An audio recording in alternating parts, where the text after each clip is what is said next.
Assalamualaikum warahmatullahi wabarakatuh. Yang terhormat Bapak Setiawan SPD MPD dan teman-teman sekalian yang saya banggakan, kami dari kelompok 11 izin memaparkan materi mengenai teknik analisis terhadap pola pikir dan pengembangan ide dalam karangan. Adapun pematerinya yang pertama yaitu ada Lia Indriani, yang kedua ada Camelia Nurul, ketiga ada saya Lutfi Bianto, dan terakhir adalah Hani Lestari. Langsung saja ke materi yang pertama yang akan dibahas oleh Teh Camelia Nurul. Kepada Teh Camelia dipersilakan. Assalamualaikum warahmatullahi wabarakatuh. Perkenalkan, nama saya Camelia Nurul Herminati dengan NPM 19503063. Di sini saya selaku pemateri. Materi yang pertama yaitu pengertian alinea. Menurut Kamus Besar Bahasa Indonesia, alinea adalah bagian wacana yang mengungkapkan satu pikiran yang lengkap atau satu tema yang dalam ragam tulisnya ditandai oleh baris pertama yang menjorok ke dalam atau jarak spasi yang lebih. Lalu menurut MULK tahun 2010 halaman 10, alinea adalah kalimat atau himpunan kalimat yang bertalian atau berikatan dalam suatu rangkaian untuk membentuk sebuah gagasan. Lalu untuk materi yang kedua yaitu tujuan pembentukan alinea. Yang pertama, memudahkan pengertian dan pemahaman dengan menceraikan atau memisahkan suatu tema dengan tema lainnya. Lalu yang poin kedua, memisahkan dan menegaskan perhentian secara wajar dan formal untuk memungkinkan pembaca berhenti lebih lama daripada perhentian di akhir kalimat. Lalu materi yang ketiga yaitu unsur alinea. Yang pertama yaitu ide pokok. Ide pokok adalah ide pembicaraan atau masalah yang bersifat abstrak. Ide pokok biasanya berupa kata, frase, atau klausa. Lalu yang kedua, kalimat topik. Kalimat topik yaitu perwujudan pernyataan ide pokok dalam bentuk yang masih abstrak. Lalu yang ketiga, ide pengembang. Ide pengembang yaitu rincian atau penjelasan ide pokok dalam bentuk yang konkret. Ide pengembang berupa kata, frase, atau klausa. Lalu yang keempat, ada kalimat pengembang. Kalimat pengembang yaitu perwujudan pernyataan ide pengembang dalam bentuk konkret. Lalu yang kelima, kalimat penegas. Kalimat penegas yaitu kalimat yang berfungsi menegaskan dengan cara mengulang bentuk kalimat topik pada bagian akhir paragraf. Lalu yang terakhir, transisi. Transisi yaitu rantai penghubung paragraf. Transisi berfungsi sebagai penunjang koherensi atau kepaduan antar kalimat, antar paragraf dalam suatu karangan. Sekian yang dapat saya sampaikan. Mohon maaf bila ada kesalahan kata. Wassalamualaikum warahmatullahi wabarakatuh. Baik, terima kasih kepada Teh Camelia telah memaparkan materinya. Selanjutnya, materi yang kedua akan disampaikan oleh Teh Hani Lestari. Kepada Teh Hani dipersilakan untuk memaparkan materinya. Bismillahirrahmanirrahim. Assalamualaikum warahmatullahi wabarakatuh. Perkenalkan, nama saya Hani Lestari, NPM 19503091. Di sini saya akan menjelaskan sifat alinea. Sifat yang pertama ada persuasif atau persuasi, yaitu alinea yang berisi ajakan mempengaruhi pembaca. Contohnya seperti iklan promosi deterjen. Deterjen ini tidak hanya cocok dipakai untuk mencuci bahan yang kasar, tetapi cocok juga untuk mencuci bahan yang halus seperti sutra. Selain itu, deterjen baru ini juga dapat dipakai untuk mencuci perabotan dapur. Lagi pula, perabotan yang dicuci dengan bubuk deterjen ini warnanya tidak akan pudar. Yang kedua ada argumentasi, yaitu alinea yang berisikan pembahasan tentang sesuatu yang berisikan bukti-bukti dan alasan-alasan yang mendukung. Contohnya, tenaga kerja di Pulau Jawa, Bali, Madura, dan Lombok kelebihan, sedangkan di pulau-pulau lain kekurangan. Oleh sebab itu, sebagian tenaga kerja dari 4 pulau tersebut dipindahkan ke pulau-pulau lain yang kekurangan tenaga kerja. Dengan demikian akan terjadi pemerataan tenaga kerja di Indonesia. Ketiga, ada deskripsi, yaitu alinea yang berisikan tentang gambaran objek atau lukisan objek secara rinci. Contohnya, tempat pensil kesukaan adikku setiap hari tak pernah lupa dibawanya. Warnanya biru, dihiasi motif bulan sabit yang tersenyum berwarna kuning. Segala macam perlengkapan tulis-menulis disimpan rapi di sana. Terkadang kepingan uang receh pun juga terletaknya di tempat pensil hadiah ulang tahunnya itu. Lucunya, tempat perlengkapan alat tulis ini ada kaca kecilnya. Jadi inti dari deskripsi ini menggambarkan atau mendeskripsikan objek dengan lengkap dan secara rinci. Yang keempat, ada eksposisi, yaitu alinea yang memaparkan suatu bentuk kejadian atau peristiwa yang berupa fakta-fakta atau lukisan peristiwa. Contohnya, panen padi di beberapa desa di Jawa Tengah terancam gagal. Musim kemarau yang berkepanjangan membuat padi yang ditanam mengalami kekeringan. Ditambah lagi hama tikus juga menambah kendala terancam yang gagal panen ini. Kekeringan ini mulai terasa semenjak usai tanam, hujan tak pernah turun mengakibatkan debit air di beberapa irigasi di bawah batas ambang normal. Bahkan ada yang benar-benar kering. Jadi dalam contoh ini terdapat fakta, yaitu adanya hama tikus dan musim kemarau yang menyebabkan gagal panen di beberapa desa, tepatnya di Jawa. Yang kelima, ada narasi, yaitu alinea yang berisikan penceritaan atau berbentuk cerita. Contohnya, liburan semester kemarin aku ke Bali, senangnya dapat menikmati liburan di Pulau Seribu Pura tersebut. Tak disangka-sangka aku bertemu dengan teman SMA yang berlibur bersama keluarganya. Semakin asik saja suasana liburanku.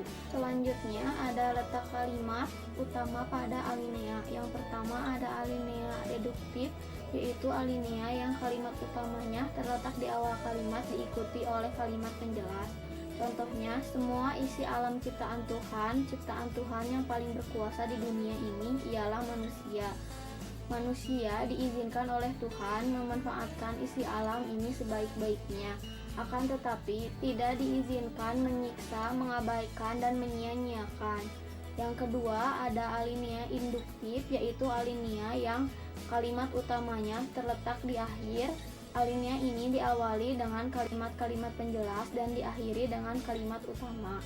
Contohnya, harga beras minggu yang lalu 1.000 per kilo, kini sudah menjadi 1.100.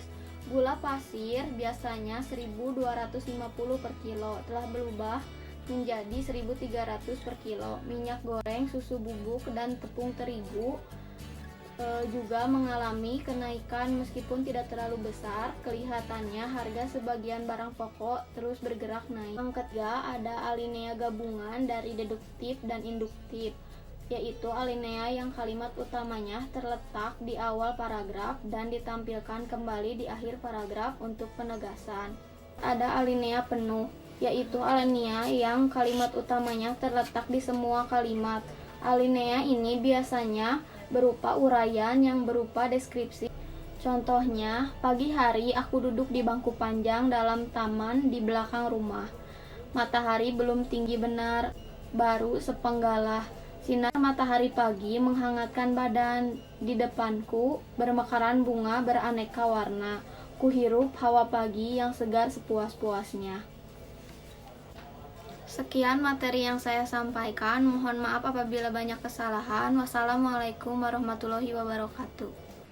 Baik, terima kasih kepada Teh Hani telah memaparkan materi dengan baik. Selanjutnya materi yang ketiga yaitu akan disampaikan oleh Teh Lia Indriani. Assalamualaikum warahmatullahi wabarakatuh.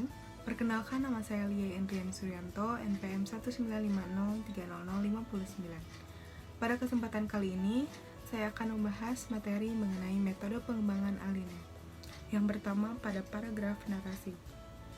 Paragraf narasi adalah paragraf yang menceritakan suatu peristiwa atau kejadian yang sedemikian rupa sehingga pembaca seolah-olah dapat mengalami sendiri kejadian yang diceritakan oleh penulis.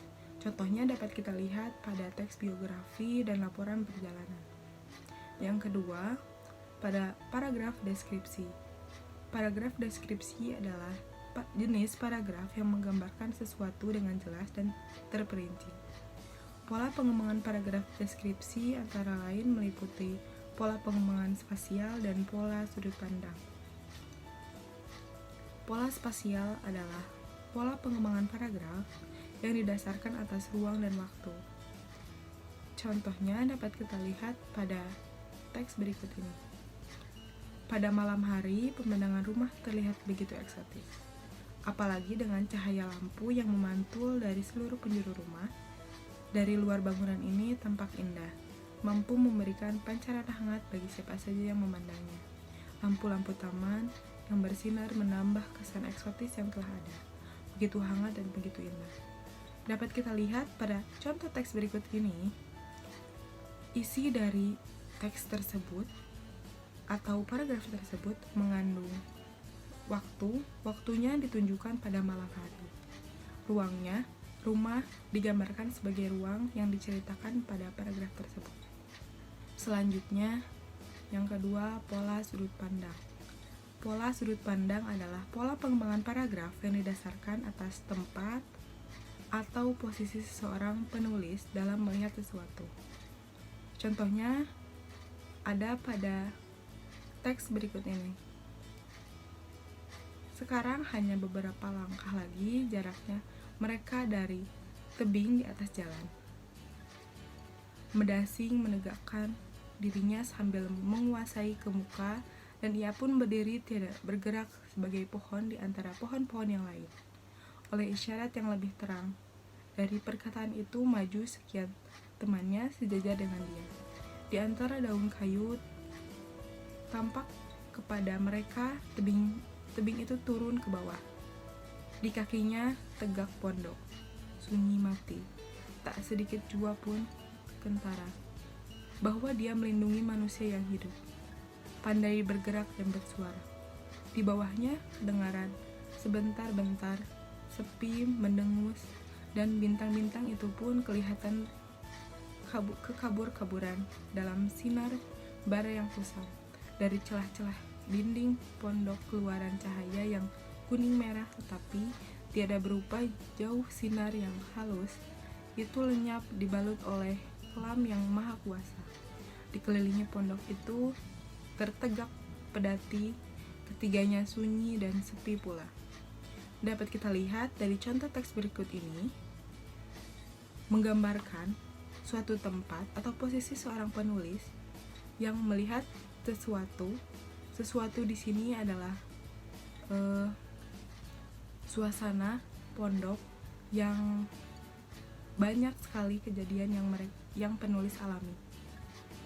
Pada paragraf eksposisi, menurut Wianto, pola pengembangan paragraf eksposisi ada 3, yaitu menentukan pola pengembangan dari umum ke khusus atau khusus ke umum, lalu yang kedua menentukan jenis pengembangan, yang terakhir menentukan rincian atau gagasan pendukung.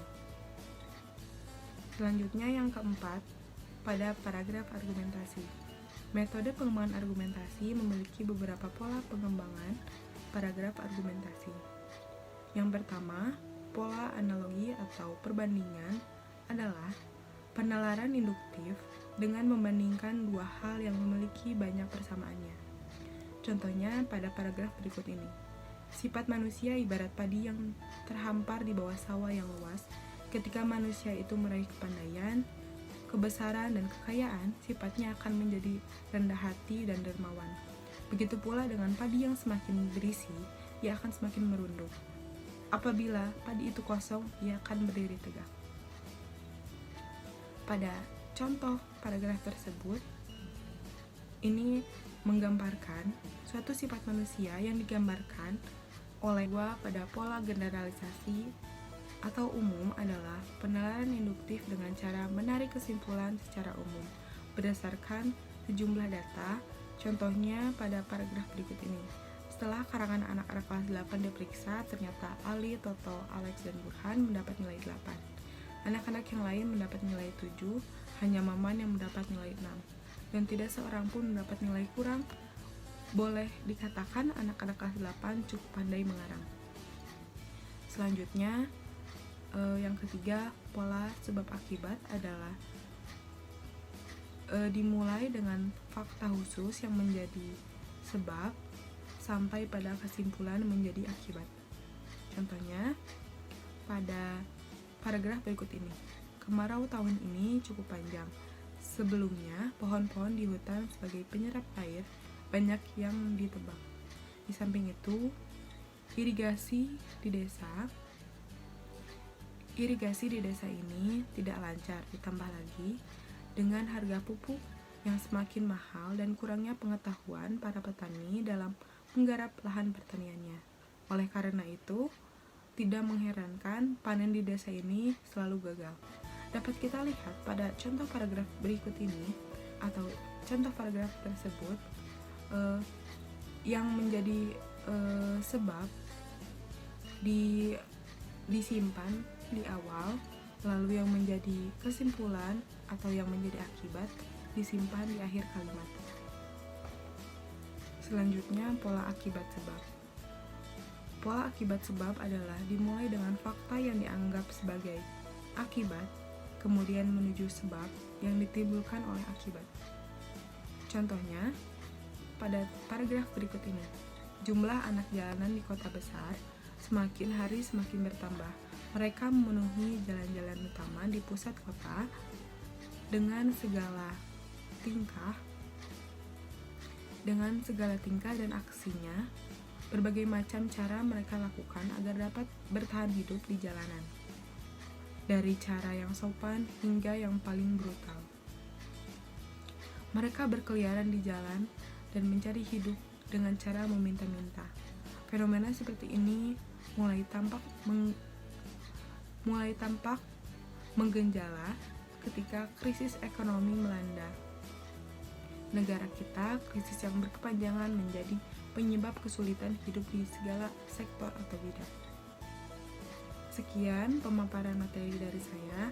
Mohon maaf apabila ada kesalahan. Wabillahi taufiq wal hidayah. Wassalamualaikum warahmatullahi wabarakatuh. Baik, terima kasih kepada Telia telah memaparkan materinya dengan baik.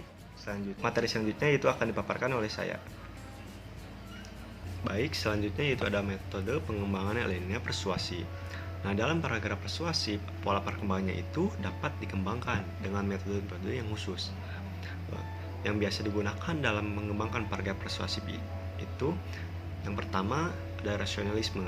Rasionalisme adalah proses penggunaan akal untuk memberikan suatu dasar pembenaran suatu masalah.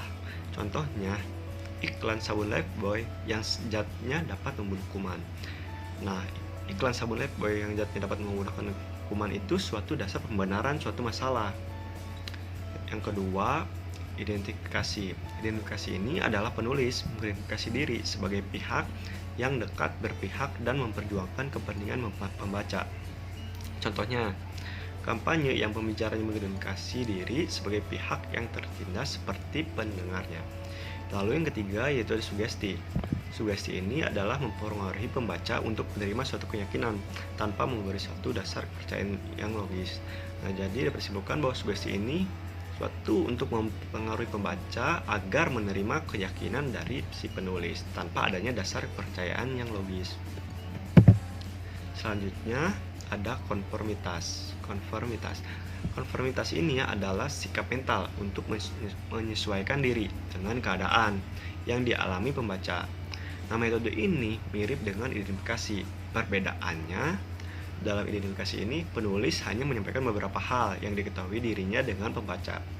Sedangkan dalam konformitas, penulis memperlihatkan bahwa dirinya ini mampu berbuat dan bertindak seperti pembaca.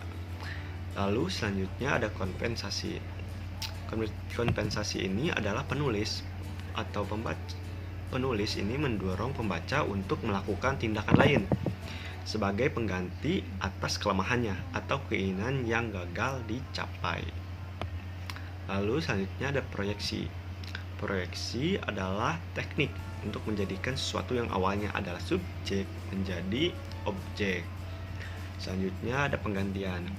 Penggantian adalah penulis berusaha untuk meyakinkan pembaca untuk mengalihkan suatu objek atau tujuan tertentu ke tujuan lain. Jadi penggantian ini adalah penulis berusaha untuk meyakinkan pembaca untuk mengalihkan suatu tujuan tertentu ke tujuan yang lain.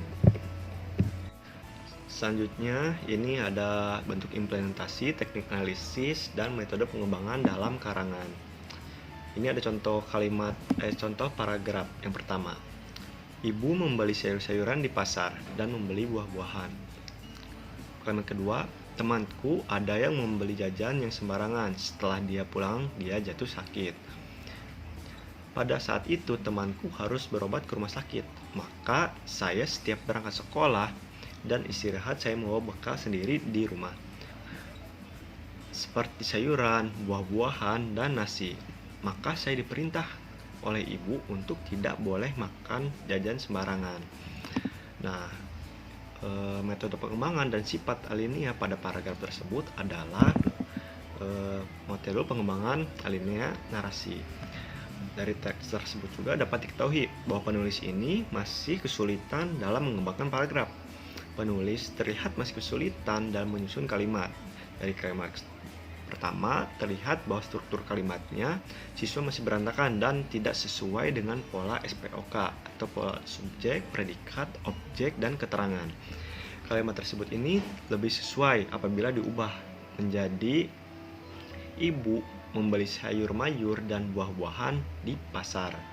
Nah, kalimat tersebut menjadi lebih efektif atau lebih beraturan. Itu polanya menjadi subjeknya ibu, membeli itu sebagai predikat, di pasar itu sebagai keterangan waktu. Selanjutnya, letak kalimat utama pada alinea itu yaitu alinea induktif atau berada di akhir paragraf. Maka saya diperintah oleh ibu untuk tidak boleh memakan jajan sembarangan.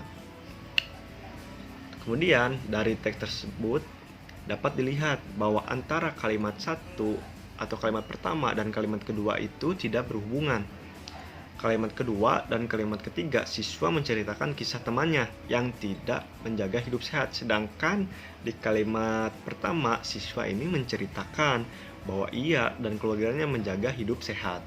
Urutan kalimat tersebut kurang tepat, sehingga membuat alur ceritanya itu menjadi maju mundur. Jadi antara kalimat ke-1 sampai kalimat ke-6 ini alurnya menjadi maju mundur, itu tidak maju terus. Kalimat tersebut ini dapat diperbaiki, yaitu dengan memindahkan kalimat pertama menjadi kalimat ke-6 dan kalimat ke-6 menjadi kalimat ketiga dalam karangan tersebut. Bentuk paragrafnya jadi seperti ini. Temanku ada yang membeli jajan sembarangan. Setelah dia pulang, dia jatuh sakit. Pada saat itu temanku harus berobat ke rumah sakit. Maka saya diperintah oleh ibu untuk tidak boleh memakan jajan sembarangan. Maka saya setiap berangkat sekolah dan istirahat, saya membawa bekal sendiri dari rumah seperti sayuran, buah-buahan, dan nasi. Nah, ibu membeli sayur mayur di pasar dan membeli buah-buahan, atau bisa diubah menjadi ibu membeli sayur mayur dan buah-buahan di pasar. Nah, bentuk kalimatnya menjadi lebih beraturan, walaupun masih ada sedikit kesalahan dalam penggunaan katanya. Lalu ini ada contoh paragraf yang kedua. 2 tahun terakhir terhitung sejak Boeing B737 milik maskapai penerbangan Aloha Airlines celaka. Isu pesawat tua mencuat ke permukaan. Ini bisa dimaklumi sebab pesawat yang badannya koyak sepanjang 4 meter itu sudah dioperasikan lebih dari 19 tahun. Oleh karena itu, cukup beralasan jika orang menjadi cemas terbang dengan pesawat berusia tua. Di Indonesia, yang mewujudkan lebih dari 60% pesawat yang beroperasi adalah pesawat tua. Amankah? Kalau memang aman, lalu bagaimana cara merawatnya dan berapa biayanya sehingga ia tetap nyaman dinaiki? Pesawat yang sudah berusia tua akan aman dioperasikan jika pesawat tersebut dirawat dengan baik. Biaya yang dibutuhkan untuk merawat pesawat yang berusia tua adalah sekitar 500.000 US dollar. Nah, biaya perawatan pesawat yang berusia tua itu memang sangat mahal, mengingat suku cadang yang sulit ditemukan. Namun, kenyamanan tetap dapat dirasakan oleh penumpang jika pesawat dirawat dengan baik oleh pemilik maskapai. Nah, ini bentuk analisisnya. Yang pertama, ide pokok. Ide pokok pada paragraf tersebut yaitu terletak pada kalimat pertama dan kalimat kelima, atau pada awal paragraf dan akhir paragraf. Disebut juga dengan deduktif induktif. Lalu kalimat penegasnya yaitu terletak pada kalimat ke-9 atau di akhir paragraf kedua. Lalu ada kalimat pengembang. Kalimat pengembang adalah bentuk pengembangan dari sebuah ide pokok. Nah, kalimat pengembangan pada paragraf tersebut adalah terletak pada kalimat kedua, ketiga, keempat, ketujuh, dan kedelapan. Nah, lalu transisi. Transisi adalah kalimat penghubung antara kalimat satu dengan kalimat lainnya ataupun antara paragraf ke-1 dengan paragraf kedua. Nah, adapun transisi pada paragraf tersebut adalah oleh karena itu. Nah, oleh karena itu menjadi transisi antara kalimat kedua dan kalimat ketiga atau menjadi kalimat penghubung dan sehingga paragraf tersebut menjadi koheren. Selanjutnya, pesawat yang sudah berusia tua akan aman dioperasikan jika pesawat tersebut dirawat dengan baik. Nah, kalimat tersebut menjadi transisi antara paragraf ke-1 dan paragraf kedua, sehingga antara paragraf 1 dan paragraf kedua itu masih dalam satu gagasan sama, yaitu membahas sebuah pesawat yang berusia tua. Selanjutnya, letak kalimat utama pada alinea. Nah, letak kalimat utama pada alinea tersebut adalah alinea deduktif induktif atau terletak pada awal dan akhir paragraf. Di sini ada kalimatnya. 2 tahun terakhir terhitung sejak Boeing B737 milik maskapai penerbangan Aloha Airlines celaka. Isu pesawat tua mencuat ke permukaan. Nah, kalimat ke-1 itu merupakan kalimat utama pada alinea. Selanjutnya, amankah? Kalau memang aman, lalu bagaimana cara merawatnya dan berapa biayanya sehingga ia tetap nyaman dinaiki. Nah, kalimat tersebut juga menjadi kalimat utama paragraf tersebut, terletak di akhir paragraf. Lalu metode pengembangan dan sifat alinea yang digunakan pada paragraf tersebut adalah metode pengembangan dan sifat alinea argumentasi. Pola yang digunakan yang pertama yaitu pola generalisasi atau menarik kesimpulan secara umum berdasarkan data yang ada. Yang pertama, oleh karena itu cukup beralasan jika orang menjadi cemas terbang dengan pesawat berusia tua. Nah, itu merupakan sebuah pola generalisasi atau menarik kesimpulan secara umum berdasarkan data yang ada. Yang kedua, namun kenyamanan tetap dapat dirasakan oleh penumpang jika pesawat dirawat dengan baik oleh pemilik maskapai. Nah, kalimat tersebut juga merupakan sebuah pola generalisasi atau menarik kesimpulan secara umum berdasarkan data yang ada. Datanya adalah jika pesawat tersebut dirawat. Hanya saja pesawat yang sudah berusia tua itu memerlukan biaya perawatan yang cukup mahal. Nah, sehingga disimpulkan bahwa pesawat yang berusia tua itu masih dapat nyaman dirasakan oleh penumpang jika pesawat dirawat dengan baik oleh pemilik maskapai. Selanjutnya, pola akibat sebab. 2 tahun terakhir terhitung sejak Boeing B737 milik maskapai penerbangan Aloha Airlines celaka. Isu pesawat tua mencuat ke permukaan. Ini bisa dimaklumi sebab pesawat yang badannya koyak sepanjang 4 meter itu sudah dioperasikan lebih dari 19 tahun. Nah, kedua kalimat tersebut menggunakan pola akibat sebab. Sebabnya yaitu pesawat yang badannya koyak sepanjang 4 meter itu sudah dioperasikan lebih dari 19 tahun. Akhirnya berakibat pesawat Boeing B737 milik maskapai penerbangan Airlines celaka. Nah, jadi sebabnya karena karena pesawat yang dioperasikan itu sudah berusia tua atau dioperasikan lebih dari 19 tahun sehingga mengakibatkan pesawat Boeing B737 itu mengalami kecelakaan. Baik, kesimpulannya, alinea adalah kalimat atau himpunan kalimat yang bertalian dalam satu rangkaian untuk membentuk sebuah gagasan. Nah, unsur-unsur alinea adalah ide pokok, kalimat topik, ide pengembang, kalimat penegas, dan transisi. Metode pengembang alinea terdapat narasi, deskripsi, eksposisi, puisi, argumentasi, dan persuasi. Mungkin cukup sekian yang dapat saya sampaikan. Mohon maaf apabila ada kesalahan. Assalamualaikum warahmatullahi wabarakatuh.